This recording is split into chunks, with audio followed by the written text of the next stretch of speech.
Nursing പ്രവേശന പ്രതിസന്ധി പരിഹരിക്കാൻ ആരോഗ്യമന്ത്രി വിളിച്ച യോഗം പൂർത്തിയായി. ഏകജാലക സംവിധാനമായി സഹകരിക്കുമെന്ന് മാനേജ്മെന്റ് അസോസിയേഷൻ സൂചന നൽകി. GST വിഷയം മുഖ്യമന്ത്രിയും ധനമന്ത്രിയുമായി ചർച്ച ചെയ്യുമെന്ന് ആരോഗ്യമന്ത്രി ഉറപ്പു നൽകിയതായി അസോസിയേഷൻ പ്രതിനിധികൾ അറിയിച്ചു. അന്തിമ തീരുമാനം ഈ മാസം 28-നാണ്. GSTയെ സംബന്ധിച്ച് മന്ത്രിക്കും ആരോഗ്യ വകുപ്പിനും വിദ്യാഭ്യാസ സ്ഥാപനങ്ങൾക്ക് GST കൊടുക്കുന്നതിനോട് യോജിപ്പില്ല എന്ന് പറഞ്ഞു.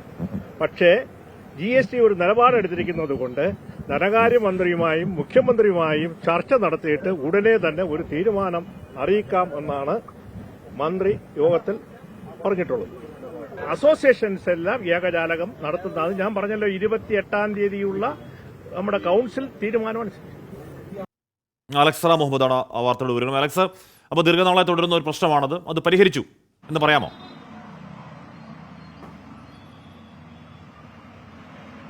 തത്വത്തിൽ അത് പരിഹരിച്ചു, ഏറെക്കുറെ പരിഹരിച്ചു എന്ന് തന്നെ പറയാം ഹാഷ്മി. അതിൽ നമുക്കറിയാം അവരുന്നയിക്കുന്ന വിഷയം, അതായത് ഈ സ്വകാര്യ നഴ്സിംഗ് കോളേജ് മാനേജ്മെന്റുകൾ ഉന്നയിക്കുന്ന പ്രധാനപ്പെട്ട വിഷയം 2017 മുതലുള്ള അപേക്ഷകൾക്ക് 18% GST ഏർപ്പെടുത്തിയ ആ ഒരു തീരുമാനത്തിന് അവർ ചോദ്യം ചെയ്യുന്നത്. അത് ഒരു തരത്തിലും അംഗീകരിക്കാനാകില്ല. ആ GST കുടിശ്ശിക നൽകാനാകില്ല എന്നവർ നിലപാടെടുക്കുന്നു. അതേസമയം തന്നെ ഈ വർഷം അഡ്മിഷൻ മുതൽ അത് നൽകാം എന്നവർ ഉറപ്പ് പറയുകയും ചെയ്യുന്നുണ്ട്. അതിന്മേലാണ് ആ ചർച്ച പുരോഗമിച്ചത്.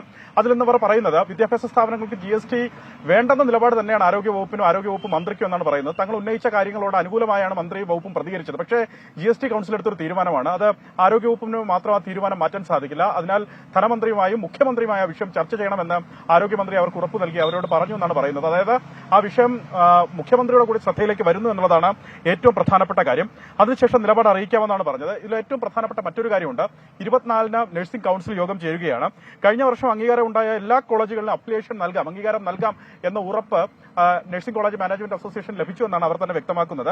ഈ യോഗത്തിന് ശേഷം 28-ന് നഴ്സിംഗ് ഈ മാനേജ്മെന്റ് അസോസിയേഷൻ വീണ്ടും യോഗം ചേരും. അതിലായിരിക്കും ഈ അന്തിമ തീരുമാനം എടുക്കുക എന്ന് അവർ പറയുന്നുണ്ട്. ഈ സ്വകാര്യ നഴ്സിംഗ് കോളേജ് മാനേജ്മെന്റുകൾ 50% സീറ്റ് സർക്കാരിന് നൽകിയിട്ടുണ്ട്. അതിൽ മാറ്റമില്ല, അത് അങ്ങനെ തന്നെ തുടരുമെന്ന് അവർ വ്യക്തമാക്കുന്നുണ്ട്.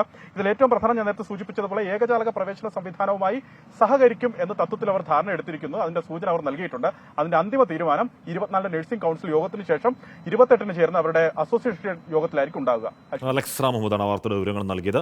ആ പ്രശ്നം പരിഹരിച്ചു എന്ന് പറയാം. ഇനിയിപ്പോൾ ഔദ്യോഗിക പ്രഖ്യാപനം വരാനുള്ളതേ ഉള്ളൂ. നല്ല കാര്യം.